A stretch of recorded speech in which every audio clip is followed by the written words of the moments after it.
Hello there, good evening. You're watching the press preview. It's a first look at what is on the front pages as they arrive. In the next half an hour, we're going to be seeing what is making the headlines of those Sunday papers. That is with Claire Ellicott, acting deputy political editor of the Mail on Sunday, and Nancy Fielder, editor-in-chief of National World Cities. So let's take a look at what is on some of those front pages. Well, the Sunday Express hears that Liz Truss is insisting Conservative MPs stop worrying about internal party strife. The Sunday Telegraph takes the same angle. Their headline, Truss tells MPs, unite or face disaster. One of the Prime Minister's key Tory detractors, that is the former Cabinet Minister Michael Gove, comes in for heavy criticism in the Mail on Sunday. And the Observer describes the destruction of the Kerch Bridge linking Crimea to the Russian mainland as a bitter blow to Vladimir Putin. Well, on that same story, the Sunday Times declares bridge blast opens up Crimea. A poll cited by Scotland on Sunday suggests that the majority of those surveyed don't believe the next general election will act as a de facto referendum on independence. And the Sunday People reports on the death of the serial killer Peter Tobin. The Sunday Mirror has spoken to Mr. Tobin's ex-wife. And the Sun has a story concerning the former Strictly Come Dancing professional AJ Pritchard. And the Star has word of an embarrassing on-stage incident for the former Star Trek actor William Shatner. And a reminder that by scanning the QR code that you'll see on screen during the programme, you can check out all of those front pages of the Sunday papers while you sit and watch us discuss them.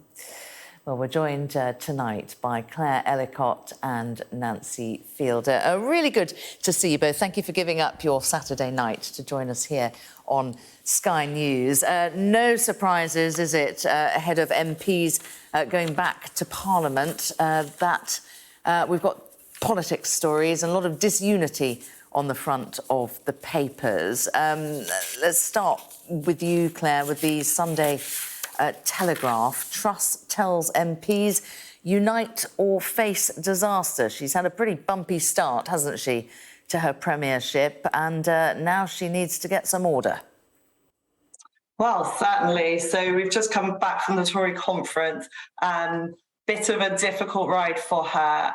Now she's set to tell the Tory MPs when she gets back to Parliament, when Parliament returns on Tuesday, that they need to unite behind her or face a Keir Starmer and SNP coalition.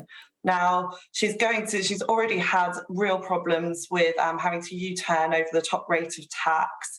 And she's almost certainly going to face more problems with the disability row. People were openly plotting at Tory conference. She's got Michael Gove, Grant Shapps. She's going to have some real issues when she gets back, and some real difficulty controlling many of her rest of MPs. Yeah, what do you think, Nancy? I mean, in some ways, it's not surprising, is it? Because only a third of Tory MPs supported her in the first place. It's not surprising, but it's so depressing. I mean, we talk about lowering the happiness levels on a Saturday night, but this is a party that just isn't capable of uniting, no matter who the Prime Minister is. And we've seen this time and time again. And we've had politicians who've been put in charge, made Prime Minister. Again, we're facing it right now. Nobody in the country has voted for them except for this very small group of people who don't even seem to like her. We're in a ludicrous situation. It's not perhaps the party facing disaster we should be worried about. It's the country facing disaster. We're in an absolutely awful position, being led by somebody who even the small amount of people who voted for her don't want. It's ludicrous. Well, it's also on the front page of the Sunday Express, isn't it, Claire? And it's really speaking to the Liz Truss approach to leadership here. Heads down and charge. She wants to ignore all of the dissent and just get on with trying to kickstart the economy. Yes, this does seem to be a bit of a theme with Liz Truss. She's come into power. She's got the support of a third of the MPs. She's sort of continued on with her mini budget, despite the fact that wasn't in and the Tory manifesto. She's going to have some real problems, but her approach so far has been to carry on regardless. She has had to U-turn over the 45p top rate of tax, and the row over benefits is going to be an issue. But she has shown so far that she is quite belligerent and determined to win over her MPs. How far do you think she'd go on that, Claire? I mean, in order to get some discipline into her party, do you think we could see her taking the whip off people who dissent? Well, so Jake Berry, the party chairman's been pretty strong on this. He said that any MPs who sort of don't vote in line with the government may have the whip taken off them. This is quite a bold thing to do at the moment. There's a lot of restive MPs. They're not necessarily in the mood to sort of go along with what the government is saying, and that message is quite a tough one. I was speaking to one Tory MP who said that actually they really should be showing just immense amounts of compassion as opposed to trying to sort of force these things through. And like I said, we've already seen one U-turn when it will always come down to arithmetic. And the fact is, if she doesn't have the numbers to get some of these votes through, she's going to have to sort of back off a bit. Let's talk, shall we, Nancy, about Michael Gove. I'm not sure what the opposite of kingmaker is, but it seems to be his job description, doesn't it? And it reported that he was the one that went into Boris Johnson to say to him on that last day, the game's up, mate. And now he's been very outspoken, hasn't he, about particularly this 45p rate of tax. Does it matter?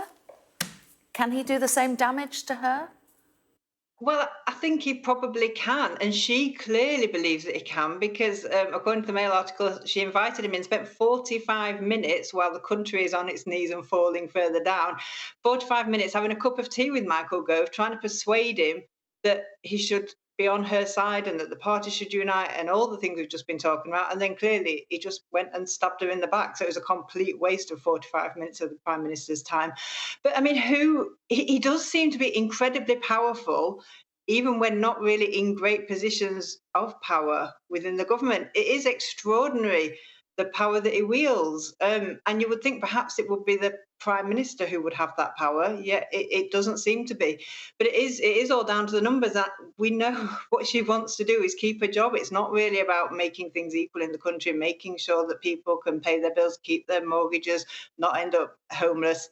All these sort of things don't seem to be the priority. It's all about the Conservative Party and infighting. And it's really sad that we're at this point, but we seem to have been at this point for a few years, to be honest. Well, the Mail making it pretty clear that they don't seem to be too positive on Michael Gove, quoting a number 10 aide saying he's sadistic. Claire? Well, I mean, we've seen, I think it was about 9 different fringes he did at the Tory party conference, in which he didn't mince his words. He really sort of let rip. A lot of Liz Truss's allies have blamed him for being the ringleader in securing the U-turn on the 45p rate of tax. And it's now no secret that Michael Gove backed Rishi Sunak. He is not in favour of Liz Truss being in charge. And there's in this piece in the Mail on Sunday, there's a suggestion that she dangled a diplomatic job in front of him, but he seems not to have taken that sort of hint and has gone to a Tory conference nonetheless and openly criticised her. Yeah, you wonder whether she regrets perhaps, not having him in cabinet. What do you think? Well, I don't think Michael Gove would have served in the cabinet. He obviously came out for Rishi Sunak towards the end of the leadership race and had kept quiet before that. But Liz Truss's allies had sort of been blaming him for a lot of the briefing against her. And he backed Kemi Badenoch initially. Many saw him as just being an outrider for Rishi Sunak. He later he later said that, he would back the former chancellor. So it's not a happy relationship. And I suspect, he knew he wouldn't get a job. Well, she's got her work cut out for her, hasn't she, from next week. Also, we haven't had time to talk about it, but the Times, Sunday Times, also reporting that she's set to make another U-turn on the benefits rise as well. Plenty for us to talk about after the break. Coming up as well, a bridge too dangerous. It's another problem for Putin as his forces struggle against Ukraine's fight back. We'll be talking about that as well after the break.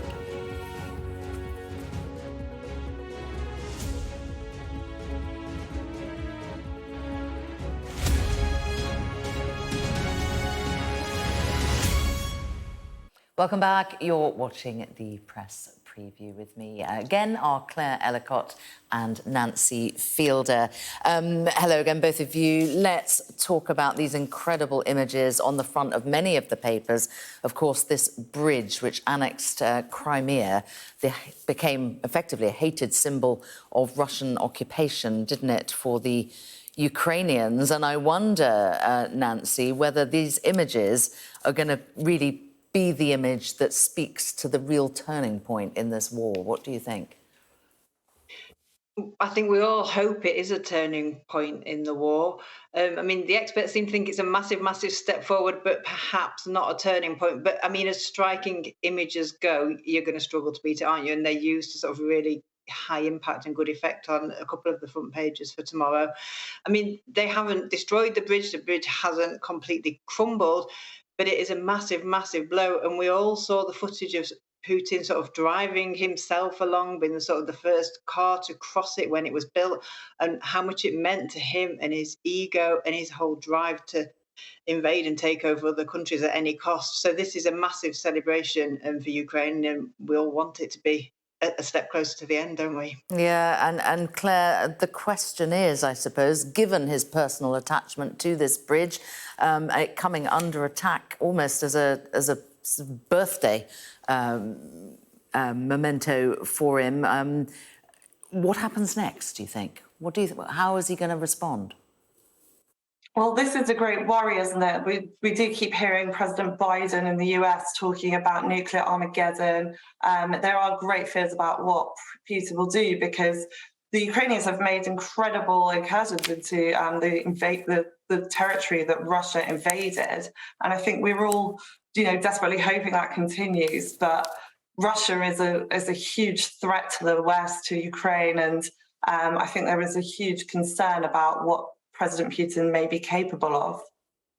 Yeah, indeed. Well, I'm going to take us on a little bit of a handbrake turn now. There's plenty more we could get into about Ukraine, but fly tipping, Nancy, up by 40% as trivial fines fail to deter it. What's going on?